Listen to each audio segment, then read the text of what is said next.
And just a few words about the test. Did some of you not do the tutorials on voicing and plosives? I'm just curious. I'm wondering if some of you didn't do those tutorials, because I did tell you you're going to be tested on them. I didn't say exactly when. It just seems that some of you were not quite prepared for that part of the test. I will have questions probably about that part of the course on the final exam, so if you haven't done the tutorials yet, make sure you do them. There will be more questions on them in the final exam. Okay? Everybody take note of that. I hope there weren't too many other surprises on the test on Chapter 3, because I did tell you about it. I think one problem is some of you did not check Facebook. So I know Facebook is a great way to waste time, but please check in on NTU Phonetics frequently, just once a day. Check in, see if there's anything new, because if something comes up, if I remember something, you're supposed to hand something in, or whatever it is, I will post it on NTU Phonetics. I used to have an email list, but I don't have one this year. I decided to do it over Facebook instead. So please check NTU Phonetics once a day or so. That's that. And okay, I think that's about it. Make sure that you also read carefully the 2 pages that were assigned, contractions and schwa elision. That is also 在考试范围内. So make sure that you've read those 2 pages, you're familiar with the content. Contractions is page 33. And schwa elisions is page 32. So pages 32 and 33, make sure that you have gone over them carefully. In addition, not just look over them, but I said on Monday, I want you to include notes on these 2 pages in your notes for Monday. Your class notes. Also add notes on page 32 and page 33 into your class notes before you type them up and print them out for submission on Monday. If you, for some reason, you think you didn't do very well on the tutorials on voicing and plosives on the test, make sure that you go over those and take notes on that as well and put those in your notes. That will help you remember the material, because it's very, very basic. We really need that stuff. And it's my experience, not just at Taida, but just as a human, that unless you check people's work, they don't always do it. So this is a way of checking it to make sure that you actually do it. It's to ensure that you learn, not to catch you or anything like that. Today we're going to concentrate on the textbook. We're going to try to get through as much of Chapter 5 as we are able to. Yep, that's it. We're going to start now. And we're going to have some demonstrations. We're now on page 113, degrees of stress. And I will summarize for a while, but I may ask people to read at some point, so be ready for that as well. We'll have to give the camera time. This is about degrees of stress. And I think you are familiar with this from your previous English training. You learned about primary stress and secondary stress. Is that right? 主要重音 and 次重音. But did you get bothered too much about secondary stress? No. And in fact, in linguistics and phonetics, we don't bother you too much about secondary stress. But we're going to talk about it today and why there is such thing as primary and secondary stress. In some longer words, it may seem as if there is more than one stressed syllable. For example, say the word, go ahead. Good. And try to tap on the stressed syllables. So pick up a pen and try to tap out the stress of multiplication. Go ahead. Go ahead. I see most of you have how many taps? You make 2 taps. Where did the first tap go? Mul. And the second? Okay, multiplication. Multiplication. All right? Now, why is that? You'll find that you can tap on the first and the 4th syllables, multiplication. The 4th syllable seems to have a higher or the same degree of stress. Multiplication. It sounds like it has a higher degree of stress. The same is true of other long words, such as, go ahead, try the next one. It has the same stress pattern, doesn't it? Magnification. And the next one? Psycholinguistics. Which one sounds like it has more stress? The first or the fourth syllable? The fourth, right? But this apparently higher degree of stress on the later syllable occurs only when the word is said in isolation or at the end of a phrase. All right, from this sentence, you can already guess where he's going with this. If it occurs only in isolation or at the end of a phrase, what are we really talking about? Very good, louder. Tonic stress. Tonic stress falls on the final stress syllable of an utterance. 一段话. That means a phrase, or it could be as short as a compound. The final stress syllable in a stretch of speech, 一段话, in an utterance, receives tonic stress. That means it has a high pitch and falls normally. So, try saying a sentence such as, the psycholinguistics course was fun. Now, the problem with this is, I want you to analyze the problem. They didn't change this example. We found a problem with this sentence years ago because this hasn't been changed, at least since I've used the book. Tap it out and see what you find. Read the sentence. Go. Right. But what's the problem here? Does the fourth syllable sound just as high as before, or does it sound more equal to the first syllable? What does it sound like to you? All right, I'll say it my way and then see what you think. The psycholinguistics course was fun. What happened? It sounds higher still, right? Why? Why? You can figure it out. You have the tools to figure it out. Why does it still sound as high?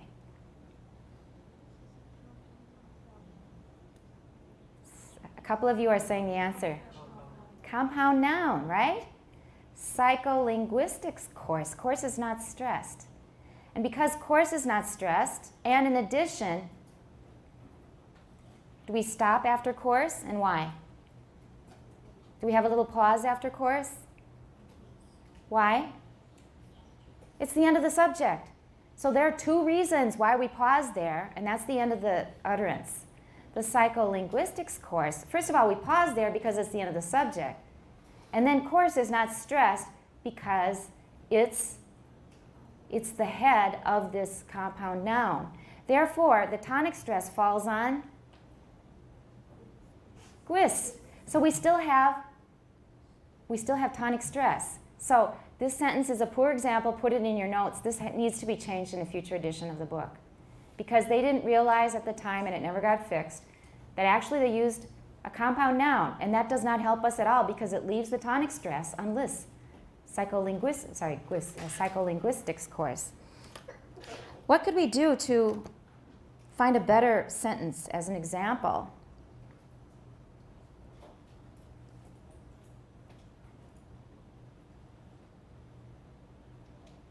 How about the psycholinguistic text was very interesting. It's not a really good sentence. It's still better if we say psycholinguistics, but let's just take off the S and make it a, if we say the psycholinguistic, let's say study, that's better. That makes more sense. The psycholinguistic study. We've now turned psycholinguistics into an adjective, right? And if we have an adjective, then we won't be troubled by compound noun stress, all right? So let's try. The psycholinguistic text, or the psycholinguistic study, is interesting. The psycholinguistic study, let's make it was. That sounds more like English. The psycholinguistic study was interesting. All right, say it to yourself. And now tell me if you think gwist sounds just as high as the other times we tried, or does it now sound about equal with psi? Try it to yourself.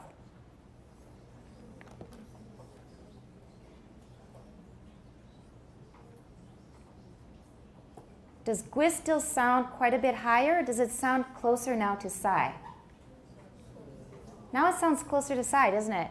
The psycholinguistic study was interesting. The psycholinguistic study was interesting. You really have to be careful of tonic stress. It's going to confuse you if you don't know it's there, if you don't know about about tonic stress. Because a student just told me recently that their teacher said that, for example, in a word, in a phrase like this, they'll say, the psycholinguistic study, they'll say that psycholinguistic isn't stressed at all. Is that true? No. A lot of English teachers will tell you that because they don't know about tonic stress. So in the future, when you teach, you will know better, and please tell other people so that they can correct this idea. It is stressed. And we've got unstressed, and we've got stress syllables, and then we've got tonic stress. So we've got 3 levels of stress, right? But do all 3 levels of stress belong to the word level? No. Why?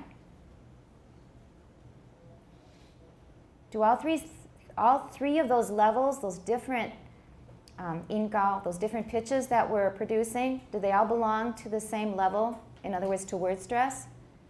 都是属于 word stress 这个层次吗？ Yes or no? No, because one of them is at the sentence level. That's right. Tonic stress is at the sentence level. It's intonation. It's part of intonation. It's not part of word stress. This confuses people. And even a lot of ESL texts that come out of the States, people who are supposed to be experts in English, they often don't know this, and they confuse the issues. All right, so the psycholinguistic study was interesting. Now it sounds like they're about the same level.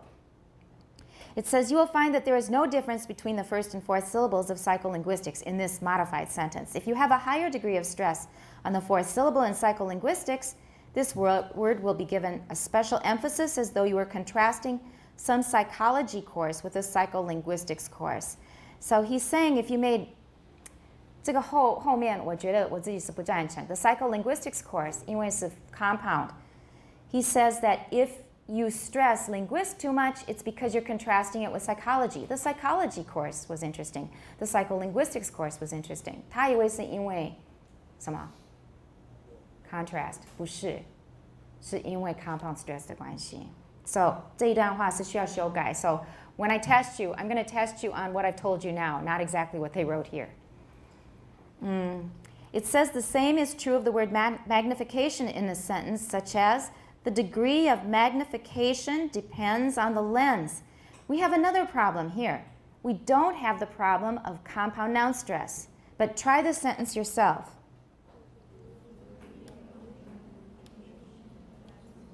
All right, listen to me read it, and I'm not doing anything special or different to prove a point. This is just the way I would read it.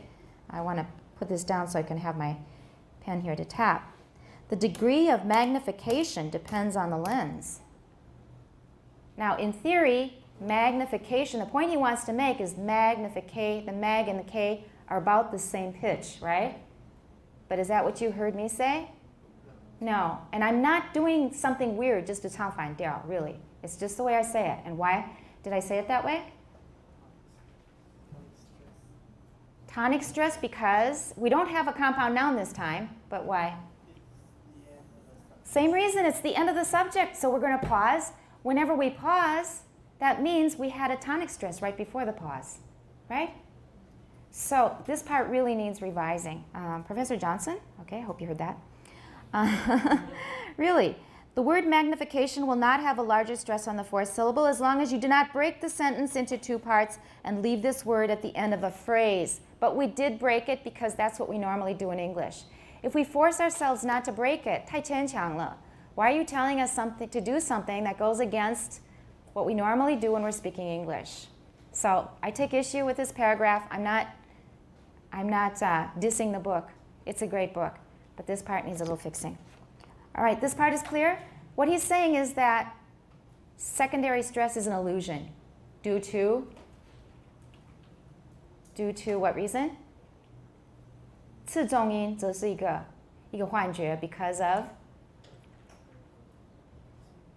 of tonic stress. Yeah, what we're hearing is tonic stress. So we think that's the primary stress. And then we hear another stress syllable, we say that's secondary. But in fact, he's saying here that it's due to tonic stress, that we hear one stress syllable as more stress than the other. Why does it seem as if there are 2 degrees of stress in a word when it occurs at the end of a phrase or when it is said alone, which is, of course, at the end of a phrase? The answer is that in these circumstances, another factor is present, as we will see in the next section. The last stressed syllable in a phrase, let's just say an utterance, because it's not always a whole phrase. An utterance, 一段话. The Chinese is even clearer than the English. 一段话 just means a stretch of speech. I like that. But you can say an utterance, that's fine. Often accompanies a special peak in the intonation, the tonic accent. Some people call it accent. They like to use accent for 句子这个层次，它用 accent 而不用 stress. 我用 stress 已经用习惯了 but they're the same thing. Tonic accent you will hear often, 因为 accent 它用来指那个跟语调跟 sentence intonation 有关的重音。In longer words containing two stresses, the apparent difference in the levels of the first and second stress is really due to the superimposition, 就是套加施加在它的上面 of an intonation pattern. 这是因为语调的关系，而不是因为词的重音的关系。When these words occur within a sentence in a position where the word does not receive tonic accent, then there are no differences in the stress levels. Okay, that's what we just demonstrated. Okay, next page. A lower level of stress may also seem to occur in some English words. Okay, 我们现在这个已经解决了其中一个层次的重音，是因为 tonic stress 的关系，这是第一个。现在也是第二个问题。A lower level of stress may also seem to occur in some English words. Compare the words in the two columns in Table 5.3. The words in both columns have the stress on the first syllable. Now let's read them carefully, left to right, and then we should note if one of the other syllables sounds longer or sounds more stressed. So read the first word on the left. Good. Now compare it to the one on the right. Does it sound like the one on the left has a secondary stress? Multiply, multiple. Or if it's not a secondary stress, does it sound like we have a stressed syllable, an unstressed syllable, and then another syllable that's not quite unstressed? 它其实不至于 unstressed 那么轻，有没有？ Which syllable is it? Ply. How about multiple? Does that have the same feeling?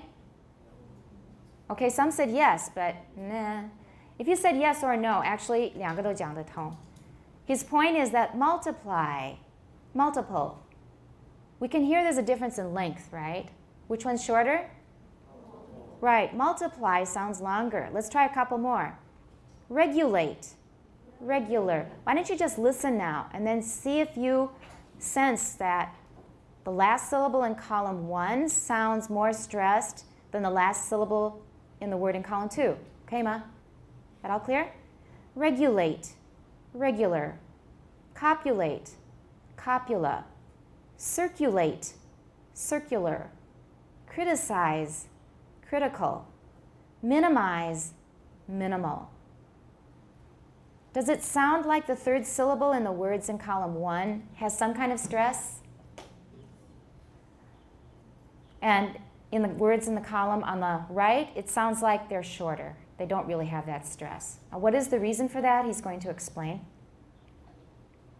The words in the first column differ from those in the second by having, note for test, by having a full vowel in the final syllable.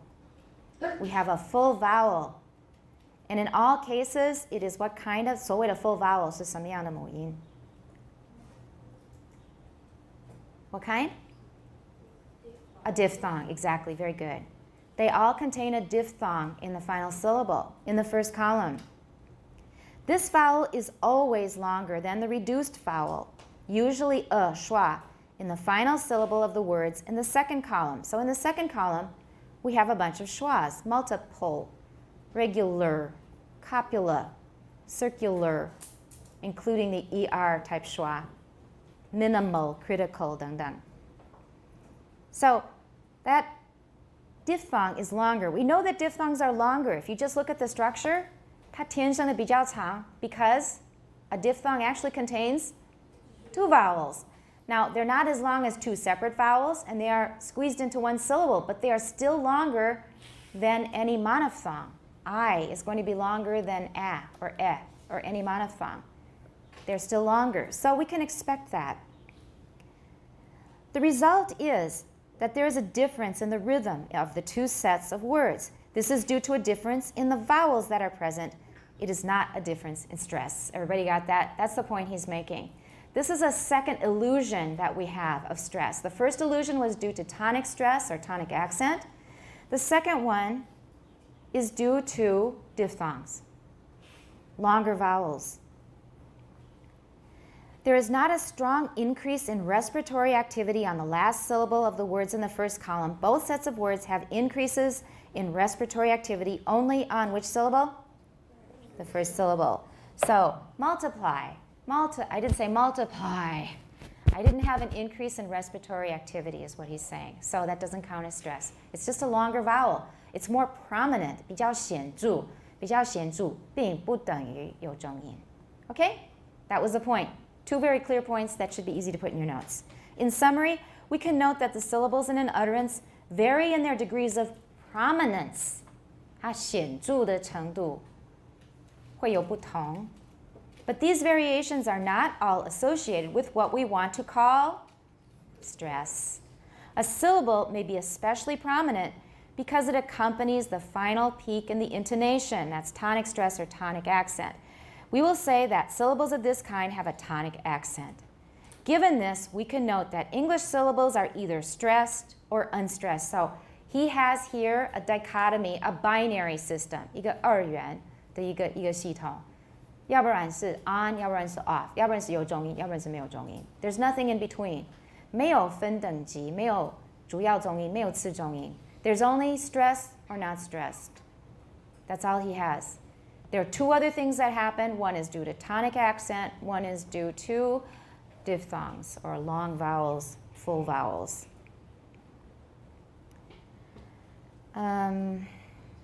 Okay. If they are stressed, we can say that English syllables are either stressed or unstressed. If they are stressed, they may or may not be the tonic stress syllables that carry the major pitch changes in the phrase. 它有没有 tonic stress? 其实跟这个无关，它可能有，可能也没有。If they are unstressed, they may or may not have a reduced vowel. 没有重音的情况之下，它可能是一个schwa，也可能不是一个schwa，可能是一个很长的一个双母音，可是照样是没有重音的。Clear? I had my doubts about this for years, but I guess I've come around and I now accept pretty much what he says. These relationships are shown in figure 5.2. So let's work out that little table. We've got a flow chart on page 115 at the top. We start with a syllable. And this syllable is either what or what? Either stressed or? In the event that it is stressed, it may have tonic stress or it may have non-tonic stress. It's not known, by the way, it's non-tonic stress. So 它可能有那个叫语调重音 in Chinese, by the way. Tonic stress is called 语调重音. And I only know that because of the 师德 paper. I had to translate it into Chinese. I finally figured out the Chinese. So 语调重音 is tonic stress. It may have it, it may not. Another possibility for a syllable is it may be completely on the right, unstressed, and don't say unstressed, by the way. 大家注意要发音，不是 unstressed, it's un.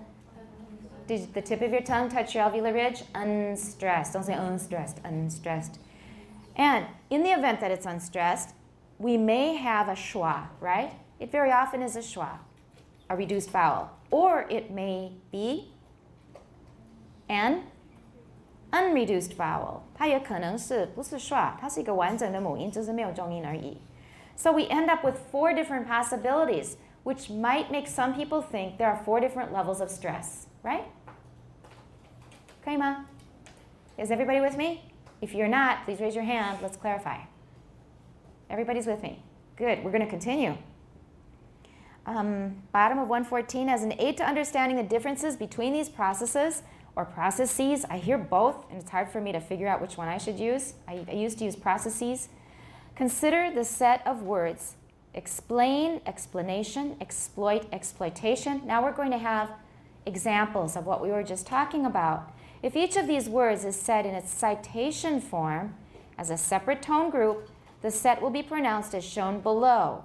And we're using a schematic representation of the intonation peak. So the intonation peak is indicated with that arrow pointing upwards. The stress is where Let's read the words across from explain. Go right, go. Explain. The second one?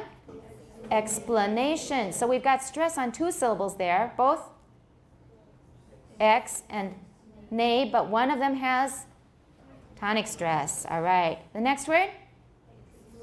The stress is on the second syllable, ploit, or exploit. Exploit. I have a S there. And it also has, in addition to word stress, it also has tonic stress because it's in isolation. 只有那个字，最后一个重音就是 tonic stress. So it's got two reasons for sounding really prominent. Exploit has word stress and tonic stress. The next one to the right? Exploit. Good. How many stresses do we have? Two, both on X and te, but te also has tonic stress. It's got two reasons for being prominent, so it sounds higher. Exploitation. Exploitation. Let's look at the text below. You can see the IPA right under it. Another way of representing some of these facts is shown in table 5.4. This table shows just the presence plus or absence minus of an intonation peak, a tonic accent, a stress, and a full vowel in each syllable in these four words. Considering first the stress in the middle row, note that the two-syllable words are marked plus stress on the second syllable, and the four-syllable words are marked plus stress on both the first and third syllables. We've already gone over this, but this will make it even clearer. Let's look at the top of 116. So let's go over the whole thing that we just did now, but this time we're using minuses and pluses. That will make it even clearer. Explain, where's the plus? Plain, right. Explanation. It's on, we're talking about tonic accent now. 第一个它标的是 tonic accent, so I should have made that clear. So the tonic accent is on plain. It's always on the final stress syllable. For explanation, it's on nay. For exploit, exploit. And for exploitation, all right, we've got a plus on the tonic stress for each of those words. Now just ordinary word stress. We're not thinking about tonic stress now. Just plain old word stress. 就是词的这个层次. And we have all of the same answers, except we have two additional answers, namely in explanation, it's also on X, and in exploitation, also on X. So that's word stress. For word stress, we get two stresses for the longer words. And finally, let's mark the full vowels. For explain, again, it's the same. A is a diphthong, so that obviously gets a plus as a full vowel. Explanation. Is X a full vowel? Yes, it's not a diphthong this time, but it is a full vowel. It's not explanation. You could say it, explanation, but it sounds a little odd. I usually say explanation. I use a full vowel there. So we give a plus for all the full vowels. X gets one, and play gets one. Exploit. Exploit. Exploit. I have a full vowel on X, by the way. I do differently. Exploit. He's trying to exploit the workers. You can say exploit. 也可以是一个schwa. But if I read it in isolation, I usually give it a full vowel. But let's just, for the sake of argument, let's say it's a schwa, exploit. Yeah, we're just going to say that for the sake of argument. 我们现在为了顺着它, I probably would use a full vowel. And then for the noun, the abstract noun, we have X, and we have ploit from the previous lines, but we also have oi, because that is a full vowel. We have a diphthong there. So we've got three pluses in exploitation. How many stresses does it have? Word stresses? Two, but it may sound like it has three, maybe, because of the oi, a full vowel. That's his point. He just wants to illustrate the same thing that we just discussed. Okay, second paragraph on 115. As you can see by comparing the middle row with the top row, the last plus stress syllable in each word has been marked plus tonic accent. There is a plus in the third row if the vowel is not reduced, like exploit. Note that the difference in rhythm between explanation and exploitation is that the second syllable of explanation has a reduced vowel, but this syllable in exploitation has a full vowel. Let's see if you can sense a difference in rhythm. Listen. explanation, explanation, exploitation, exploitation. I think the length is about the same, frankly, but plen is reduced and ploit is not reduced. So it sounds more prominent. 它不见得比较长，可是比较显著 because it's a full vowel, especially since it's a diphthong. Okay? All right? He's using this to build up to a theory that's coming, and you have pretty much most of the elements already. As we saw in the previous chapter, there are a number of vowels that do not occur in reduced syllables. We didn't get that. We haven't done the previous chapter. You'll find it out depending on how much of chapter 4 we can finish before the end of the semester. Furthermore, the actual phonetic quality of the vowel in a reduced syllable varies considerably from accent to accent. And we just illustrated that because I said I usually use a full vowel in which word? Exploit. I don't usually say exploit. I say exploit, as far as I know. When I'm thinking about it, I say exploit. When I'm not thinking about it, I'm not paying attention, so I don't know. We have transcribed the first vowel in explain as I, because that is the form Peter Ladefoged used. Explain, explain. And that's more common in British English. 刷在英式英语常常就是 I 而不是 And you'll find that, and that's why you learned, like, for example, patted, 你们学的是 id, 词 ed 词尾的那个 kk 是 id, 对不对？还有 for example, roses, is, 对不对？我教你们要学 roses 用刷，对不对？其实你们用的那个是根本就是英式英语，对。And I can confirm that with my I've confirmed it with my British English teacher. 我们已经讨论了很久了。确实，英式英语比较会用 I， 美式比较会用 Okay? So, they've left it the way Peter Ladefoged transcribed it as explain, explain. Some other books, this is hard to hold with both of them. We'll try this, okay? Do not make the distinctions described here, maintaining instead that there are several levels of stress in English. Now, some other books, they don't tell you which ones, but they go in the direction of formalism, okay? Maintaining instead that there are several levels of stress in English. The greatest degree of stress is called stress level 1, the next level 2, the next level 3, a lower level still is level 4, and so on. Note that in this system, a smaller degree of stress has a larger number. So the larger the number, 越轻, 念得越轻. Number 1 is the strongest. You can easily convert our system into a multi-level stress system by adding the number of plus marks on a syllable in a table of the sort just used and subtracting this number from 4. All right, let's try that and see if it works. If we want to find out the stress level according to these 所谓的 other books, how many, what level of stress, for example, is plain and explain? That means add up the number of pluses and subtract it from 4. What's the answer? Look at, yeah, that's right. I heard the answer. Look at table 5.4 at the top of 116 again. Got it? Now, in order to determine the level of stress according to this 所谓的 other system from other books, we add up the number of pluses in each column. 现在看的是列而不是排.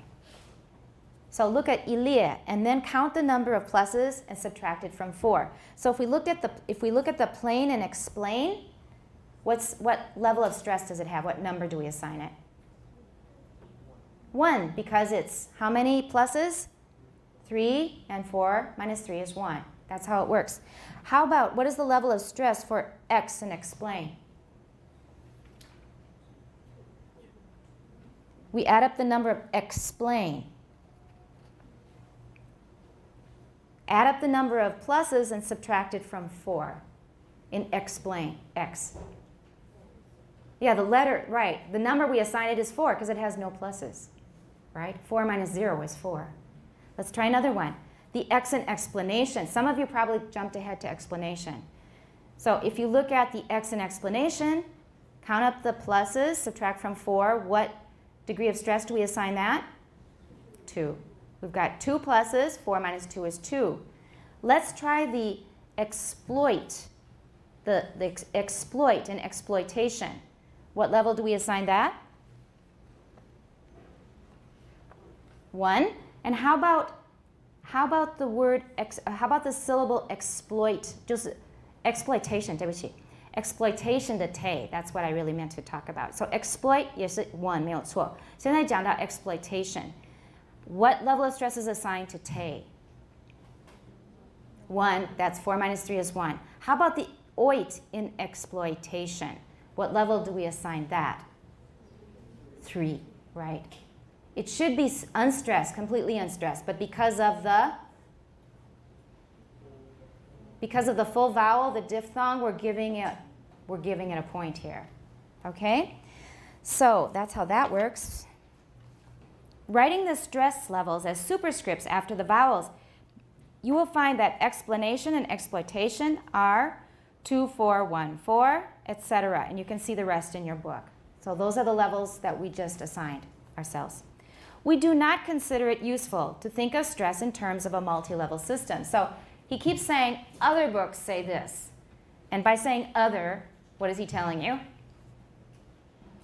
He's saying some books do this. So what is he telling you about his own feelings? I don't agree. All right, he doesn't agree. He doesn't buy that. You can figure out their system by following, just by drawing one of these tables, and you will be able to assign every syllable a stress level 1 through 4 according to those other books. But he thinks it's not useful to do that. He feels that descriptions of this sort are not in accord with the phonological facts. OK, 他现在表态了。他这是他的政治立场。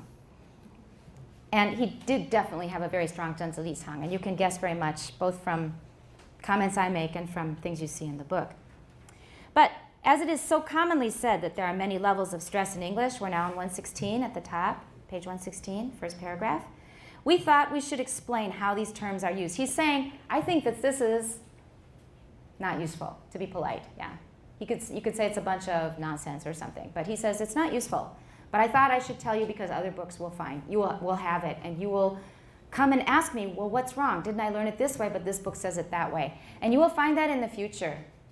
That's why we try to mention what other books say sometimes. For example, we insist on ch being written with 2 symbols, but we'll tell you that it's often written like this in other books, so that when you see it, you won't freak out.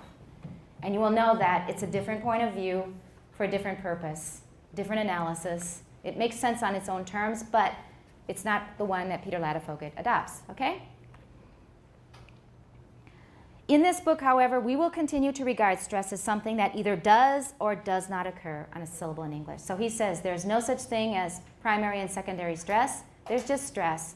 And other effects that you notice are either due to tonic stress, tonic accent, or to full vowels in an unstressed syllable. We can sometimes predict by rules whether a vowel will be reduced to schwa, or not. For example, we can formalize a rule stating that oi never reduces. You can put that in your notes. We haven't had that yet. It's in chapter 4. But oi never turns to schwa. As far as we know, it never happens. It's just one of those weird vowels that insists on maintaining its own identity. You know that in a group of people, there's often a person who maybe grows his hair really long, wears a hat, and wears really unusual clothes. And no matter what, he will just insist on being like that. Other people will try to dress like everybody around you, but this person just dresses exactly like he wants wherever he goes. I have a friend like that. I don't need to go into more detail, but he dresses up like an Indian. 他是走到哪里都是穿着印度的传统服装. So you will see my friend anywhere you see somebody who's a white American but looks like an Indian. That's my friend. So he has you know who it is. He has a very strong identity, and he's very comfortable with that. He never turns to a schwa. He will never turn to a schwa. He is always an oi. Okay? You got it? So he's very much confident and happy with what he is, and he never changes. Most of the other vowels will turn to a schwa under some circumstances. Not all of them, but most of them will. Oi is one that does not. But other cases seem to be a matter of how recently the word came into common use. Factors of this sort seem to be the reason why there should be reduced vowels at the end of postman, bacon, gentleman, but not at the end of mailman, moron, superman. Okay, did you notice that? If a word is very recent and we're not very familiar with it yet, will we tend to put a schwa there in the unstressed syllable? If it's 比较没有那么熟悉的一个新的字，我们会倾向于用schwa还是不用schwa？不用schwa，就是不用schwa，不熟悉的是不用schwa。We will pronounce the vowels really clearly because it's not that well known. It has a relatively higher what? Information value. 资讯价值比较高的 we're not going to use a schwa. 因为我们必须要讲得很清楚，对方比较不容易预测到你要讲那个字，不是那么熟。你讲得太快，有点含糊，他听不懂；讲得很清晰，他才比较容易听懂。That's the purpose of schwa. It is very much like the purpose of the 轻声 in Beijing Mandarin. Remember when we were talking about Chinese white radish? Remember when we were talking about Chinese white radish? What do we call it? In Taiwan, we call it 那个白不用. What do you call it? Right. But in Beijing, you call it? Right. Now, is that a familiar vegetable? 对于汉人来说, is that a familiar vegetable? It's extremely familiar. It's one of the most common vegetables you have. 白菜 and 萝卜, right? In Taiwan, we have a different situation. Mandarin was brought in as an outside language, an outside dialect. It was imposed on Taiwan. I'm not getting political here. I have no particular political leanings. But Mandarin was brought in. Mandarin would not be spoken by so many people unless it were imposed on Taiwan. Most people would probably be speaking what? 闽南语应该是比较多，还是多数 even now 还是多数 But Mandarin was imposed as the official national language, used for education, culture, all kinds of fields. So, in the Mandarin that came in, 它有点生硬 and I remember I had this discussion with you before. 它进来它是比较生硬，它不是北京人为主来做教学，所以国语的教学大部分不是北京人那个教的，担任的。It was by all kinds of people. Anybody who could manage was teaching Mandarin. They followed the textbook and they used full tones. This is the best explanation that I have, and I have looked into this. 所以那个老师没有信心的情况之下，我们比较不会用schwa，也比较不会用轻声。用轻声是代表相当程度的信心，熟悉度。不是那么熟悉，我们就不大用那个轻声。For you now, you're very familiar with Mandarin. Your Mandarin is probably your best language, much better than your 闽南语, even if you speak 闽南语。你不用轻声，不是因为国语不熟悉，而是因为什么？习惯了 because that's the way your parents and your grandparents were taught. So you just kept the system up. 进来的时候是因为不是很熟悉，很生硬，完全照字典的in citation form. 台湾这教学几乎是用 citation form. 可是呢，到第二代、第三代已经听习惯了 so it's a normal language for you. The funny thing is that there are lots of 轻声 in Beijing Mandarin, right? And some people like to explain things that happen in Taiwan Mandarin by saying, 那是闽南语的影响. Don't you always hear that?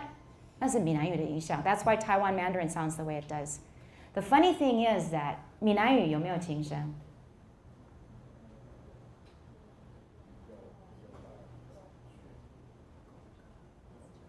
I'm going to give you a 功课 because this is your language. I don't want to just dump the facts on you because I've studied it and I have some facts ready. But everybody, this is 作业. I'm going to ask you next time. 闽南语有没有轻声? Use whatever sources you can find. Internet, books, anything you can find. But if you ask like an old person who speaks good 闽南语, you may not get the information as fast because they don't analyze it. 他没有做过研究，没有分析。So I want you to go and find out as best you can, whatever sources you want to use. Now, if you want to go to 教那个闽南语课的那些人, then they can tell you the best. But there are also textbooks, there's the internet, there are a lot of places. I want you to tell me if 闽南语 has 轻声. The reason I say this is because you think that the reason that Taiwan Mandarin has almost no 轻声, 我们几乎没有轻声, right? 少数的是什么? 的。我的东西的 and 们他们们那个们还有这看着书这 aside from these 虚词几乎是没有轻声的萝卜很清楚的萝卜 so we would expect that 闽南语 probably doesn't have 轻声 either Maybe it does, maybe it doesn't. I want you to do the research. All right? But the thing is, we're going back to schwas. In English, when we use a schwa, 那是代表是有相当的熟悉度，已经用了很久了，我们才会给它一个schwa. So look at these words here. We have postman. Postman. We say postman, not postman. We say postman. That's an older word. It was old when I was young. All right? So it's pretty old. So postman, bacon, not bacon. Gentleman, we don't say gentleman. A gentleman 是一个很温柔的男人 but gentleman 是绅士，不一样。But for mailman, we don't say mailman normally. We say mailman. And we also say moron. We don't say moron. 很好笑，我第一次听到自己讲的。Okay, moron 是个白痴。All right. 那个我觉得是另外有个原因，我们会很强调 moron 不用说，听起来是有点笨笨的。所以用那个 on， 我觉得是有一点 sound symbolism。你讲 moron 讲得那么清楚，你是模仿一个讲话讲得反正不是一个很聪明的人。And Superman, we don't say Superman, we say Superman, yeah, right? So anyway, it depends on 熟悉度。Superman 是比较新的东西，没有那么熟。那轻声在北京话里面也是越熟悉的东西越会用轻声。越新的东西越不敢用轻声，会讲那个 full tone. Same with schwa in English. And that's a pretty good place to break. We'll take a break. The psycholinguistic study is interesting was my original sentence. And then I changed it to was. I said that sounds like a better sentence to me, more like an English sentence. And Ruby was asking me why. And they were guessing because of the 是特定的一项. And that is the reason. If we just said, psycholinguistic study is interesting would be fine. 做那个心理语言学方面的研究很有趣. Then we would use is and no problem because it's a generalization. 泛指这个东西. But this is the study 是一项研究. And I say was because what? Can I tell you if it's interesting if I have not read it? And be honest? No, I won't be honest. I'll say, oh, a really interesting study, but I haven't read it. No, we have to have read something in order to say if it's interesting or not. And if we have already finished reading it, then we say was interesting. When I was reading it, I found it interesting. Even though it's still interesting now, I'm talking about my feeling when I was reading it. So in English, we say, that psycholinguistic study was interesting. 内向，我读的时候我觉得蛮有趣。Okay, 可以吗？ I'm not talking about psycholinguistics in general. So that was that. That was a very astute question. That was good. And then this is up here because Alex was asking about if stress is fixed in words. In a lot of words, the stress can be either one syllable or another syllable. And in this case, how do you read the word? You stress this syllable? And that's the most common, but it can also be cigarette. Cigarette. He smokes cigarettes. He smokes cigarettes. 都可以. A lot of the words that have variable stress like this are from French. They're French loan words. How about this word? Employee or employee. He has 14 employees. Employees 都可以. Employees 是不可以. But either of these is okay and either of these is okay. So there are a lot of words like this. And there's another word I can't remember now. I just seem to remember it starts with A, where there are 3 different syllables that can be stressed. All are fine. But that's not the majority of English words. You should get the stress right. Okay? Usually it's just one syllable that can be stressed. We're moving on now to sentence rhythm, middle of page 116. The stresses that can occur on words sometimes become modified when the words are part of sentences. So we're going to talk about intonational effects now. How intonation is going to affect word stress. We already know about compound noun stress, 这是一回事. And we know about tonic stress. Tonic stress we know is going to affect word stress. It makes stresses higher, for example. They sound more prominent. Here we're going to talk about having too many stresses too close together in sequence. We don't like having a stressed syllable immediately followed by a stressed syllable. And we also don't like having a stressed word followed by another stressed word and another stressed word. If we have too many stressed words, 太多的实词堆起来的时候，我们就听了有一点会疲乏. Too many stresses, we get tired, because the purpose of stress is to make something stand out, contrast with something else. And if everything is being made prominent, then we get fatigued. So we have a way of avoiding that in language. How do we read each of these words separately? Fourth line, under sentence for them. Go, Mary. Mary. And it's not marry, it's Mary. There we go. Go on.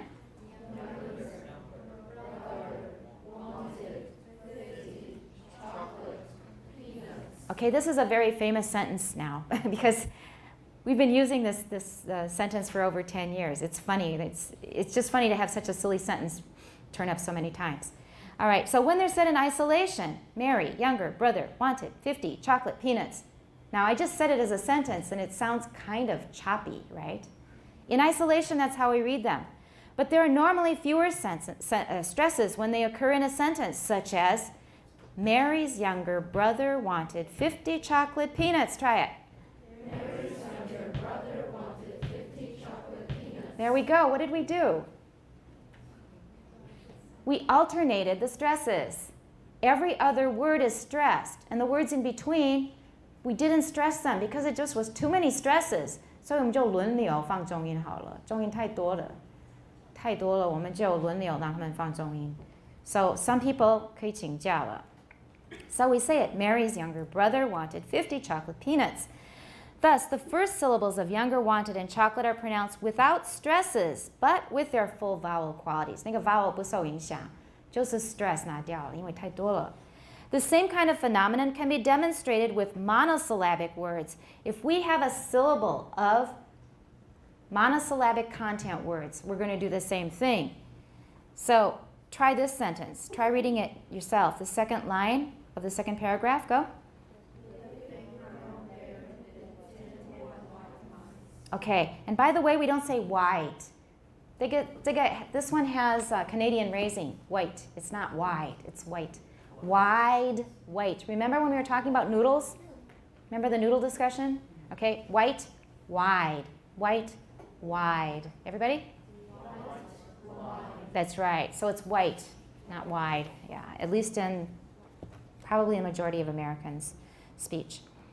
All right, so we've got all of these monosyllabic stressed words. So what do?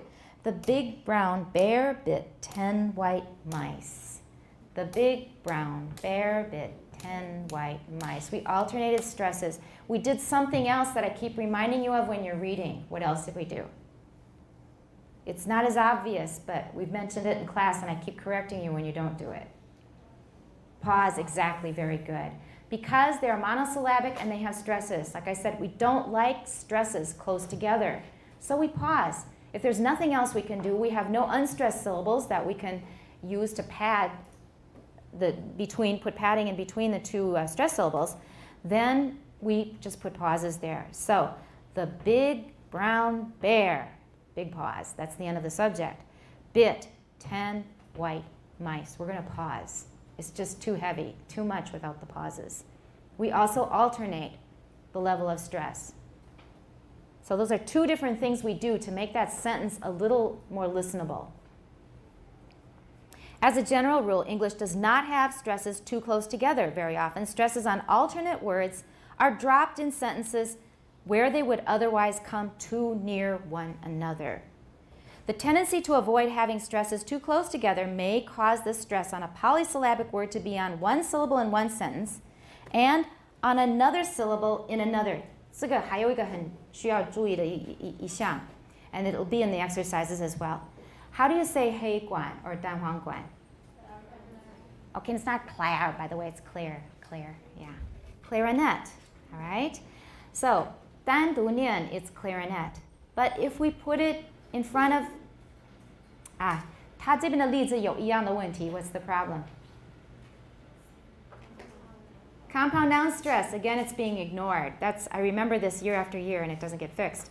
So it should be clarinet solo. 它那个重音对我来说是不会变的. Clarinet solo.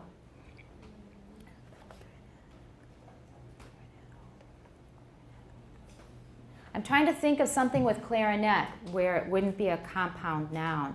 He had a clarinet solo. Now, this isn't the way I would say it. If you really want to emphasize solo, 你觉得那 solo 这一点这个意思非常重要, then you would say it this way. He had a clarinet solo, not a duet. Okay? Contrast 的时候我会这么念. This is not a good example. But stress does move this way. So clarinet solo. So if it were cigarette, we would probably do the same thing. You can say cigarette. He's smoking a cigarette. But this is a cigarette holder. 即使是没有重音，我们重音还是会移动的. A cigarette holder 都可以。因为是那个复合词的话，我们就很难看出这个效果。可是有这回事。He plays the clarinet. Clarinet solo. That's what he's trying to say. But actually it should be clarinet solo. But never mind. The stress is on the first or the third syllable depending on the position of the other stresses in the sentence. Similar shifts occur in phrases such as Vice President Jones versus Jones, the Vice President. Vice President Jones. President 没有那么重. Vice President Jones versus Jones, the Vice President. Vice President Jones.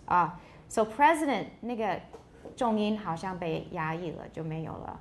Vice 比较重要。Vice President Jones versus Jones, the Vice President. Numbers such as 14, 15, 16 are stressed on the first syllable when counting. So let's count from 13. Go. 13, 14. Okay, that's how we count. But sometimes not in phrases such as, she's only, right. Usually if it's the predicate, 就是一句话的补语, then it's going to be on the second syllable. 16. She's only 16. She's only 17. If you say years old, then they both get stressed. She's 17 years old. 其实两个都有重音. She's 16 years old. 也是两个都有重音. Because teen 本来是个实词. It really means teen really means what? 10. Teen 就是 10. 然后 6 跟 teen 都是实词, 所以本来两个都有重音. That explains why the stress can shift. 因为两个本来都有重音的. All right, let's look at this next paragraph. It says, try tapping on the indicated syllables while you read the next paragraph. Let's just read it ourselves first. Go. Tend to recur at regular intervals of time. It's often perfectly possible to tap on the stresses in time with a metronome. Okay? Does it sound pretty regular to you? Da, da, da, da, da, da, da, da, da. And that's how English stress tends to work. That's why we call it stress timed. 这个 stress 到下个 stress 中间不管有多少个没有重音的音节，这个 stress 到那个 stress 的间隔还是差不多长. That's the theory of stress timing. A lot of people say it's not true, it's nonsense, but we do have that tendency. 不管大家怎么说，就是这回事. Let's test it. Okay? With metronome. Okay?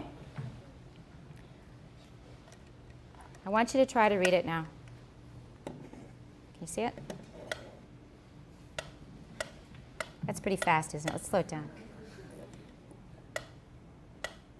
Okay, that's nice and slow for you. Go. Stresses in English. I think it's a little too slow. Let's make it a little faster.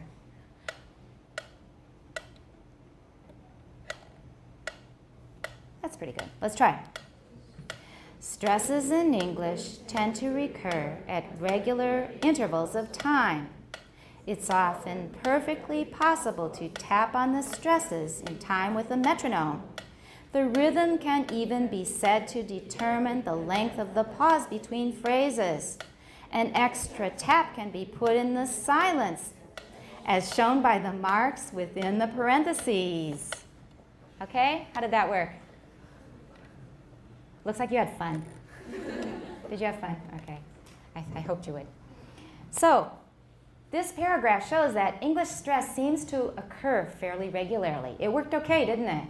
It sounded fairly natural. It did sound sing-songy, just like Ding Dong Bell, Pussy's in the Well. It sounded a little bit like Oh Mama, but it still was pretty normal English. We have that tendency, but if you want to make it absolute, we're going to have problems. 所以这个中音到那个中音到下一个中音，不是一个绝对的等长的关系，有这个趋向而已。But there really is such a tendency. I don't care what people say. A lot of people are strongly against it, but I think it's very useful to think of it that way. Figure 5.3 shows another example of speech rhythm. This musical notation of the rhythm of the first 47 seconds of Barack Obama's victory speech after the Iowa primary election of 2008 shows that he came in on the beat after interruptions by a cheering crowd of supporters, even after a long interruption of 16 beats. This and other instances of public speaking are so noticeably rhythmic that some artists have set them to music, dubbing rhythm tracks under the spoken word. Now I can find you one. I don't have one ready, but I'll find one on YouTube if you want to. But first of all, this is new, obviously, because Barack Obama was not president during the early editions. This is added by Professor Johnson. So why don't we listen? I won't give you the 视讯 because it's kind of distracting. So let's just listen to the audio.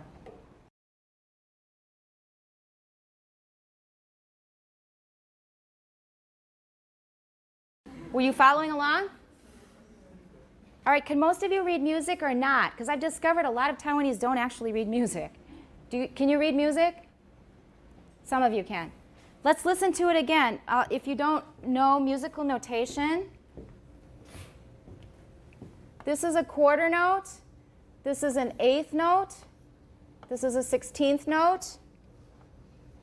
And then these are rests. This is an eighth rest. Is it or quarter rest? Sorry, quarter. Yeah, it's an eighth rest. This is a half rest, and this is a quarter rest. So this one is 2 beats. This is 1 beat. This is half a beat. 可以这么想. All right, and the rest of them you can kind of figure out. He doesn't use any half notes here. 大概就是这样子. So follow carefully in the musical notation. If you've got 3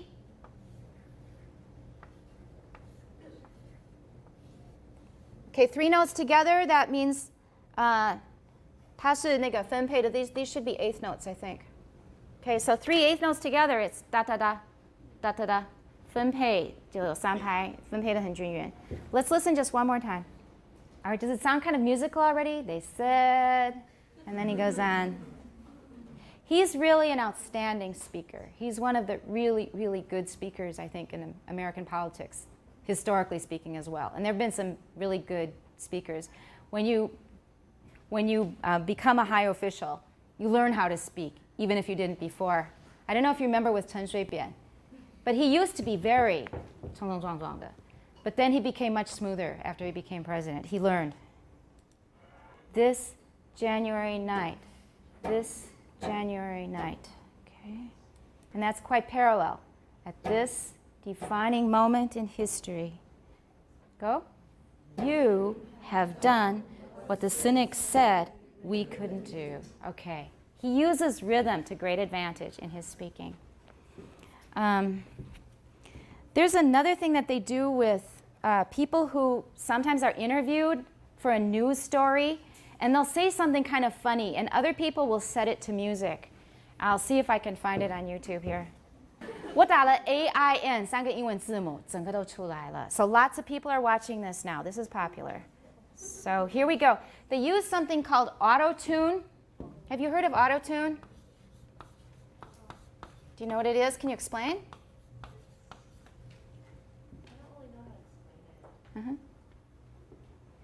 It's a kind of software. If you are recording as a singer and sometimes you hit the wrong pitch, they can use this software to make you sing on pitch. But 要付出一个代价. And all of you have heard it on the radio. Do you sometimes hear people that suddenly start sounding like computers? Okay, maybe I should show you what auto-tune is first. It's also called the Cher effect. You know Sonny and Cher? She's a pop singer from my generation. Cher. Maybe when you hear her, you'll recognize her. She was popular when I was your age. Okay. Cher. But don't say sure. It's Cher.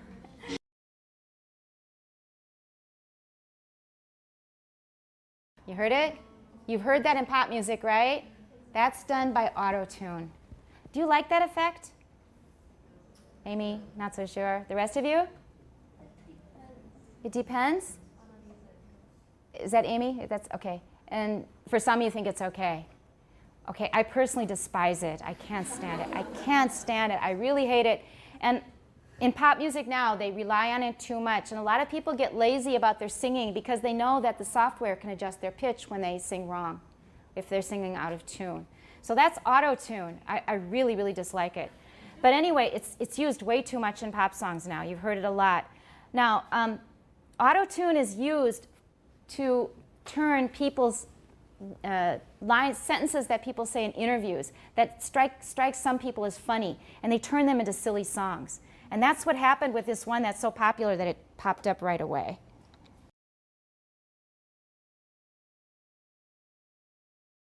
She's saying, I got bronchitis. 那个是肺炎，支气管炎。Bronchitis 是支气管炎。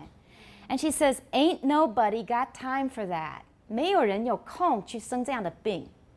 这样生病，实在谁都没有空去生病，太忙了。So ain't nobody got time for that. It was a nice interview. You can see it yourself on YouTube. And they just thought that her interview 就是很有个性的啊。It's in Black English, and they made it into this song.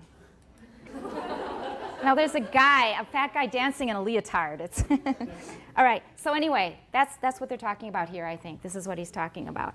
So we're talking about speech and rhythm. There's a definite rhythm. We're on page 118. And he says, of course, not all sentences are as regular as those discussed in the preceding paragraphs. Sentences tend to recur, stresses tend to recur at regular intervals. It would be quite untrue to say that there is always an equal interval between stresses in English. So we say that English is stressed timed as opposed to what for French? The two that we usually contrast are stress timed for a language like English.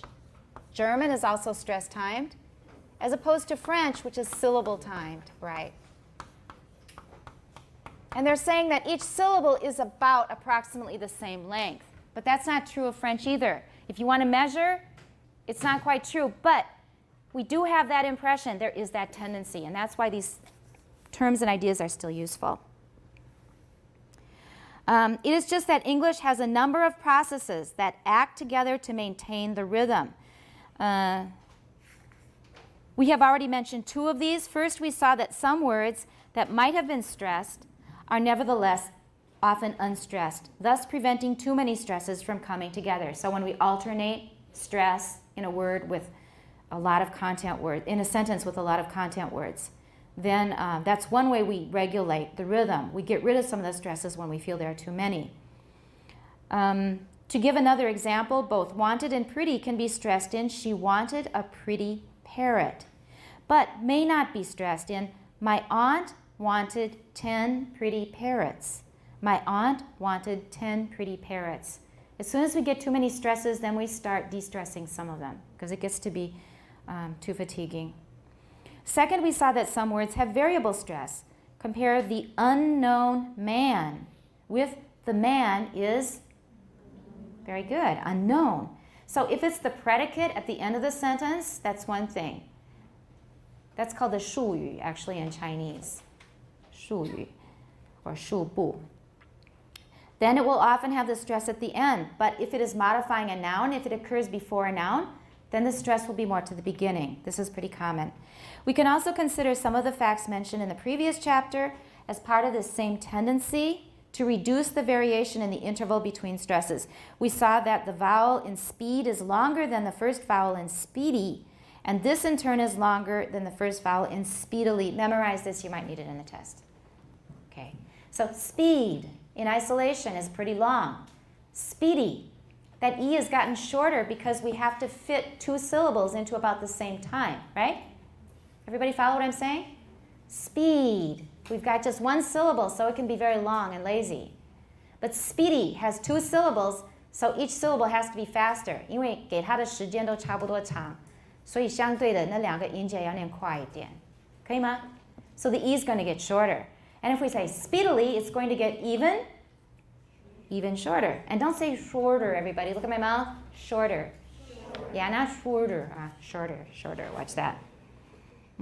Okay, so that's speedily. This can be interpreted as a tendency to minimize the variation in the length of words containing only a single stress. That means 一个字它只有一个中音的情况之下，不管它是一个音节、两个音节、三个音节，我们是尽量让它占的时间差不多长。Speed, speedy, speedily. Okay, 它占用的时间都差不多。Even though one has one, one has two, one has three syllables. Is that okay? Everybody's got that? And this can be interpreted as a tendency to minimize, we did that, so that adjacent stresses remain much the same distance apart. Okay. Did we recite Ding Dong Bell in class? 一个童谣叫 Ding Dong Bell, 还没有吗? Okay, I did it for 大一英文, but not for this class. It's a Mother Goose rhyme called Ding Dong Bell, and that's the first line. How many syllables in the first line? We have 3. Ding, dong, bell. And how many beats do we have? Ding, dong, bell. How many beats? 2 beats and 3 syllables, right? We're going to give each line 2 beats, okay? And I want you to count the syllables in the last line. And listen as the syllables grow in length. The number of syllables increases with each successive line. So listen. Ding, dong, bell. Pussy's in the well. Who put her in? Little Tommy Lin. Who pulled her out? Little Tommy Stout. What a naughty boy was that who tried to drown poor Pussycat, who never did him any harm but killed the mice in his father's barn. All right, so ding, dong, bell. How many syllables? 3 syllables, 2 beats, 3 syllables. The last line also has 2 beats, but how many syllables? But killed the mice in his father's barn. But killed the mice in his father's barn.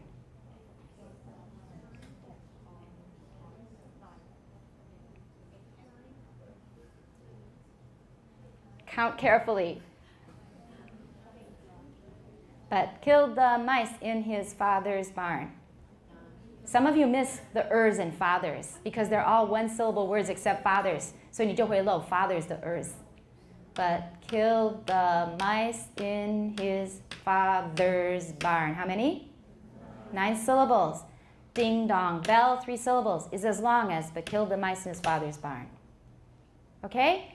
That illustrates it, I think, as clearly as I can illustrate it. How 重音如果是一样多的重音，不管音节再多再少，长度都差不多。Everyone's got that? All right, that's the point here. We're on to intonation now. We still have a little time. We have hope for making headway here. So I'm sorry we're not having people read today because I just wanted to get through this. Listen to the pitch of the voice while someone says a sentence. You will find that it's changing continuously. We're so used to it that we don't even notice it. But the pitch is constantly changing. We're at the bottom of 118 now. The difference between speaking and singing is that in singing, you hold a given note for a noticeable length of time and then jump to the pitch of the next note. So listen to the pitch. 三只老虎, san. Listen to the pitch. It's gone by so fast, and we're still on san or 两. Are you sing 两? 两只. 我第一次学的时候是三, okay? 打折扣了. Yeah, I was 16 years old at the time. All right, so 两只老虎, and then listen to the pitch. 两, that's all we got. So we're still holding that first pitch, and we've already said a whole phrase. The point is that pitch changes really fast in speech. In singing, we'll hold it for a longer period of time till we get to the next note. That's what he's saying here. But when one is speaking, there are no steady state pitches. If we lengthen a syllable, it sounds weird, and there's a reason for it.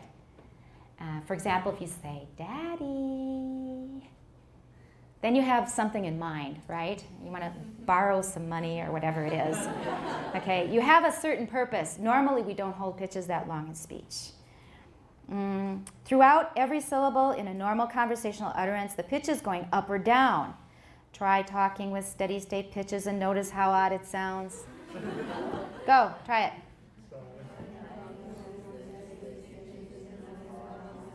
Okay, we have a room full of robots. Or monks chanting at a funeral, right? You can't really do that with Chinese, can you? Because you're going to lose all your tones. But you could try to do it because there are Chinese robots too, right? Just pick a Chinese sentence, 床前明月光. Try to say that with steady state pitch. What happens? Is it still recognizable? It is, because everybody knows that poem, right? But try it again. Is it still Chinese? Not quite? You recognize it because you know the poem, but it doesn't sound like correct Chinese anymore, does it? So how do Chinese robots sound? Do they lose their tones completely? Like 小叮当 or something like that. You must have Chinese robots. Do they lose their tones? 四声不见了吗? You guys aren't sure. I can see you're asking each other. Anybody know for sure? All right, if you're not sure, please put it down and I'll ask you next time. I want you to tell me, do Chinese robots lose their tones? I'm not sure either, because when my kids turned on 小叮当, I went to another room. All right, so the intonation of a sentence is its pattern of pitch changes. The part of a sentence over which a particular pattern extends is called an, bold words. Watch out for the test, yes, intonational phrase. So that's one thing we can call 一段话. Because an intonational phrase includes a tonic stress. So what I was calling 一段话, or an utterance, here we're calling an intonational phrase if it includes one tonic stress. A short sentence forming a single intonational phrase is shown in sentence 1 below. We know the new mayor. We know the new mayor. That's a single intonational phrase. In this and all the subsequent illustrations of different intonations in this chapter, two curves are shown. The top one represents the changes in pitch for a British speaker and the one below for an American speaker. Are they very similar? Just looking at this page, are they similar?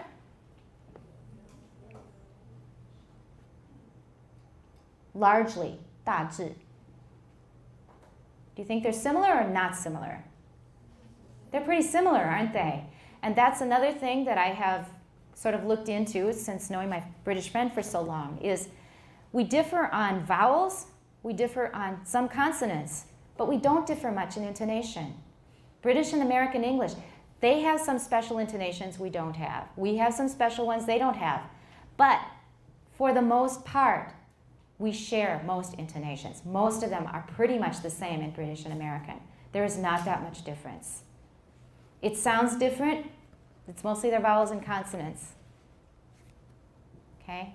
Our intonations are largely very, very similar, except for a few. We each have our own personalities.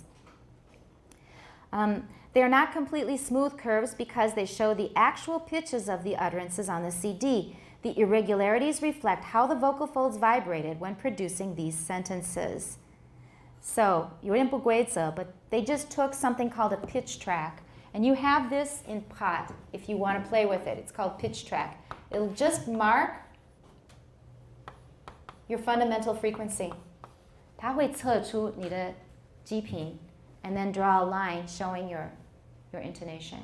So you can do that with pot if you want to. You can do it with WASP even. WASP is much simpler. It'll just show it for you. But in order to get your G-ping, your fundamental frequency, what is the 先决条件? In order to get a fundamental frequency, what do you have to have first? What's the prerequisite?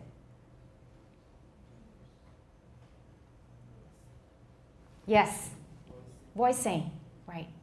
So you have to have voicing. For example, I, U, N, R, Z, in order to get a pitch track. If you don't have voicing, the software is clever, it will try to guess. But it'll be drawing like, so, we are in the shop. It'll go crazy at sh, because that's right, because of all those high frequencies in the fricatives. They try to design the software so it knows that and it doesn't get all mixed up because of it, but it's very difficult. Even really clever programmers have trouble with that. So if you're using pitch track, It will not be accurate with voiceless sounds. I can tell you that right now. I don't know if I'll put it in the test, but you should know that. So when you're using a pitch track, if it's voiceless, we have no way of finding out what the fundamental frequency is. And that's what determines the intonation, is the fundamental frequency, how fast your vocal folds are vibrating. In most cases, there is no pitch scale indicated, as it is usually the relative pitches within a phrase that are important. So 这个又是相对的，不要去找一些绝对的音值。The time scale varies from utterance to utterance, allowing the graphs to fit the dimensions of the page. 它们就是完全因为那个编辑上的考虑，那个高低、那个宽跟窄什么东西都是看那个页面而已。The sentence spoken is shown below the pitch curve in ordinary spelling, but with IPA stress marks added. Here we're not using IPA because we're more interested in stress, so we're not going to worry about the vowels and consonants so much. But there's also a single syllable that stands out because it carries the major pitch change. This syllable carries the tonic accent. Tonic stress, same thing. I don't distinguish. They're the same to me. Tonic stress, tonic accent. And we will mark those with an asterisk, and you already know how to do that, right? From our quiz that we had with compound noun stress, right? We used an asterisk to show tonic accent or tonic stress. There's a pitch peak on the stressed syllable no, indicating that this syllable also had an accent, although the tonic accent on mayor is more prominent. Now it looks like mayor is lower, but we know the new mayor. The reason for that is the more we talk, the closer we get to the end of a sentence or the end of a paragraph, what happens to our voice? It slowly gets lower and lower. The pitch gets lower and lower. At the beginning of a new topic, a new paragraph, we start out high and energetic. And the more we talk, the more bored your listener gets, right? And the less energy we have, and when we're finishing up, our voice is quite low. There's downstepping. That's called declination. Declination. We'll see it in the book, so you don't have to worry too much now. The tonic accent usually occurs on the last stressed syllable in a tone group in neutral intonation. I wouldn't say usually, it's always. It's always the last stressed syllable in an intonational phrase. That gets the tonic stress. Okay, it always is that way. And if it's not, then you've started a new phrase. But it may occur earlier if some word requires emphasis. In that case, I say 后面的那些字都是低频调, they're unstressed. So I would still say that it's the final stressed syllable in an intonational phrase. For example, in this sentence, we know the new mayor. It's still the final stressed syllable. We know the new mayor implies what? We don't know the old one. We only know the new one. So we're contrasting. That's contrastive stress. Sometimes there are two or more intonational phrases within an utterance. When this happens, the first one ends in a small rise, which is called a continuation rise. We're going through this fast, first because it's getting close to the end of the semester and we have to hurry. But second, don't you know a lot of this stuff already? Yeah. A lot of it you've heard me nag you about. I'm always nagging you when you're reading, right? I've told you most of this stuff already, both in my nagging and in the 是的那篇, 对不对? 那几篇, those 3 articles, the ones that I told you to reread and take notes on, this is pretty much the same stuff. And this is partly where I learned some of it anyway. 部分我是从这里学到的, and I learned other parts of it elsewhere, and some from personal experience. But the point is, this stuff should already be familiar material to you in this class. The continuation rise indicates that there's more to come and the speaker has not yet completed the utterance. The break between 2 intonational phrases may be marked, as in sentence 3, by a single vertical stroke. And I've told you that before. 就是 pause 不是很长, 就是一条直线. If it's the end of a sentence and we have a longer pause, then it's a double vertical stroke. 两条直线, that's 比较长的 pause. The British speaker in 3 signals that there's more to come by having a full fall on in. When we came in, we had dinner. All right. So he pauses at in. The American speaker does this by prolonging the word in, which starts at the peak of the pitch contour. So when we came in, we had dinner. So that's just two different ways of managing, of 处理, processing the same information. When we came in, we had dinner. When we came in, we had dinner. They're doing the same thing in slightly different ways. In 3, the 2 intonational phrases can be associated with the 2 syntactic clauses within the sentence. All right, now we're talking about 句法. And I'm not really into syntax, and I definitely don't do Chomsky, but their approach to it is definitely reflected in intonation. So all of those trees that you draw in syntax, remember? Yeah, they reflect what we do in intonation. They are real. They're not just something made up by people who have nothing better to do. They really exist. We do organize speech in different levels, and we reflect that in our intonation. The different stresses, the pauses, those will all be reflected in those trees you draw in syntax class. Okay? So, I mean, work on that, take it seriously, and then try to connect it to phonetics, and you'll find a lot of interesting stuff. So here, it's the syntax that tells us we have to break. When we came in, we had dinner. All right, so pause, we finished this, new clause. And he's going to say that it's the information that matters. So it's difficult to tell not only where the intonation breaks occur, but also where the tonic stress will fall. As one linguist put it, intonation is predictable if you are a mind reader. Now, I don't agree with this. And when I correct you, I bet most native speakers would agree with me. The way I tell you to read, if I tell you to pause here, continuation rise here, most native speakers haven't analyzed it and they can't give it names, but they will tell you to do it in the same way. I don't know if any of you had class last year with Sarah Brooks. Did anybody have Sarah Brooks for a teacher? Just one person. All right, and did she teach you similar things on how to read, when to pause? Not so much. But I've seen her students perform, and they perform beautifully. She doesn't do phonetics. That's not her specialty. But her students sound beautiful when they perform. She teaches them through imitation. Yeah, that's the teacher who took my place when I was away last year. She teaches them through intonation, and she tutors them, she mentors them. 她会辅导他们. And she gets the same results without giving it the same names. Most native speakers would agree. And just like with Chinese, if you listen to the 新闻播报人员, 那些主播, they will mostly 断句 in the same way. It's the same thing.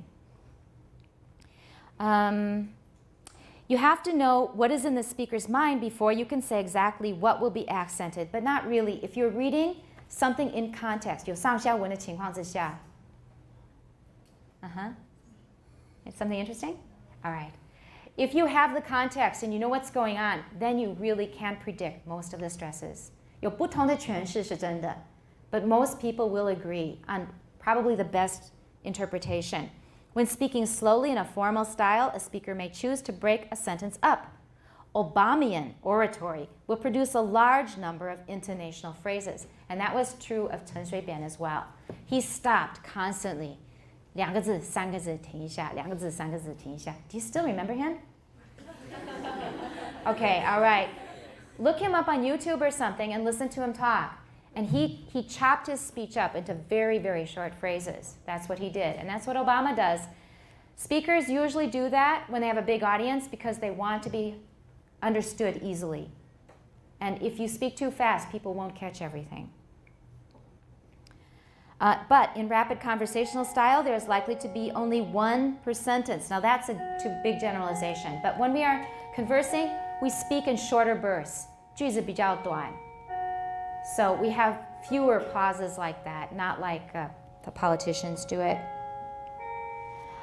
Okay, and I guess we better stop there. We've got another section coming up, and let's see how much we have left.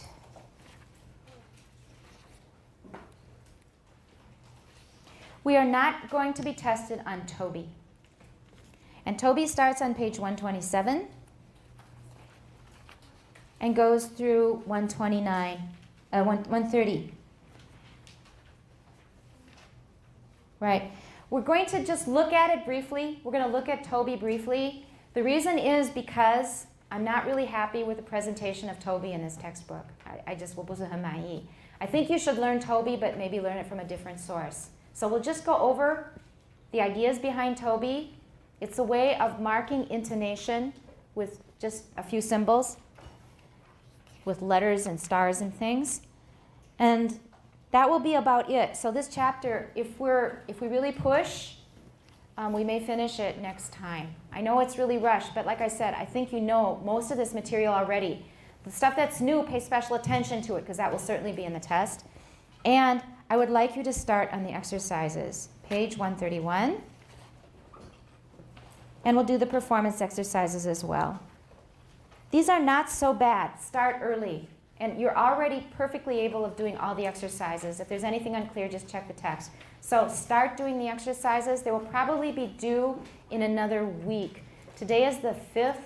5 plus 7 is 12. So probably on the 12th. 大概是 December 12th, we'll need to hand in the exercises. Are there any questions? Are we okay? So we're going to finish this up fast, and then we're going to go back to chapter 4. That's it. Don't forget to go back to the web pages that you didn't, if you didn't do them carefully before, on the schwa, on schwa elision, on contractions. I want you to know the difference between formal and informal contractions. You need to be able to tell me, what's the difference between a formal and an informal contraction? And also, we use them differently. For example, one of them we don't use in writing. Also, the 3 shida articles. Also, the tutorials on voicing and plosives, if you need to review those. That's it. We will see you next Monday.